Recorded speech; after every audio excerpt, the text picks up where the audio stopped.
Penguin post office পেঙ্গুইনের দেশে post office. এই post অফিসটি পৃথিবীর প্রত্যন্ত দক্ষিণ প্রান্তে অর্থাৎ দক্ষিণ মেরুর একটি বিচ্ছিন্ন এবং দূরবর্তী অঞ্চলে অবস্থিত। এটি আন্টার্কটিকার গর্ডিয়ার দ্বীপের লক্রয় বন্দরে অবস্থিত। এই অঞ্চলে হাজার হাজার পেঙ্গুইনের বাস। সেই থেকেই এই পোস্ট অফিসের নাম হয়েছে পেঙ্গুইন পোস্ট অফিস। কিন্তু এই পোস্ট অফিস থেকে চিঠি কারা পাঠায়, কিভাবেই বা মানুষের বসতি থেকে এত দূরে এই পোস্ট অফিসটি পরিচালনা করা হয়? নমস্কার, না জানা অজানা জানা ফেসবুক পেজ এবং ইউটিউব চ্যানেলে আপনাকে স্বাগত। এই পৃথিবীর আনাচে কানাচে কত অজানা কথা রয়েছে, তার মধ্যে চেষ্টা করেছি কিছু কিছু আপনাদের সাথে শেয়ার করতে। এই তথ্যটি হিন্দিতে দেখতে ডেসক্রিপশন বক্সে দেওয়া লিঙ্কটিতে ক্লিক করুন। ভিডিওটি কেমন লাগলো তা কমেন্ট বক্সে জানাতে ভুলবেন না।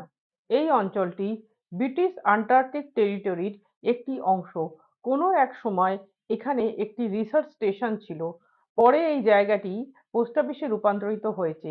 এই পোস্ট অফিসটি ভ্রমণার্থীদের আকর্ষণের কেন্দ্রবিন্দু। কারণ পৃথিবীর প্রত্যন্ত দক্ষিণ প্রান্ত থেকে পোস্ট কার্ডে চিঠি পাঠাবার মজাই আলাদা। ভ্রমণার্থীরা এখান থেকে তাদের বাড়ি বা বন্ধুদের চিঠি পাঠান। এখানে একটি মিউজিয়াম এবং গিফট শপও রয়েছে।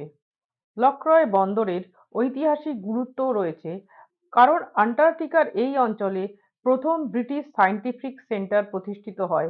দ্বিতীয় বিশ্বযুদ্ধের সময় এটি গোপন যুদ্ধকালীন আস্তানা হিসেবেও কাজ করে। যুদ্ধের পর থেকে 1962 সাল অবধি এটি রিসার্চ স্টেশন হিসেবে ব্যবহৃত হয়। 1996 সালে এটি পোস্ট অফিস এবং মিউজিয়ামে রূপান্তরিত করা হয়।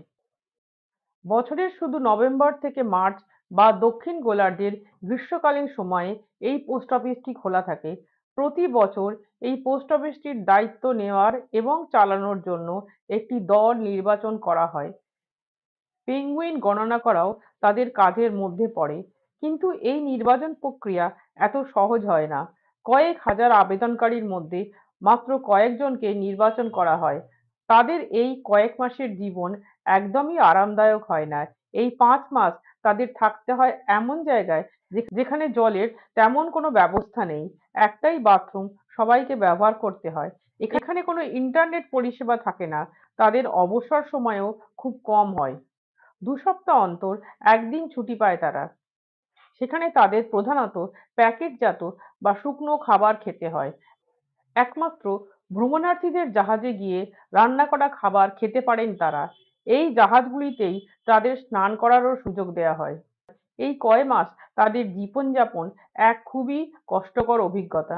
আসুন এবার জেনে নিই এই পোস্ট অফিস থেকে চিঠি যায় কিভাবে। চিঠিগুলি লক্রয় বন্দর থেকে প্রথমে ফাকল্যান্ড দ্বীপের স্ট্যানলেতে যায়। সেখান থেকে যায় ইউকে। ইউকে থেকে চিঠিগুলি পাঠানো হয় নির্দিষ্ট গন্তব্যে। এই পোস্ট অফিসের নিজস্ব কিছু স্ট্যাম্পও রয়েছে, যেগুলি লাগিয়ে এখান থেকে চিঠি পাঠাতে হয়। সাথে থাকার জন্য ধন্যবাদ। এইরকম নতুন নতুন তথ্য পেতে ফেসবুক পেজটি ফলো করুন বা ইউটিউব চ্যানেলটি সাবস্ক্রাইব করুন।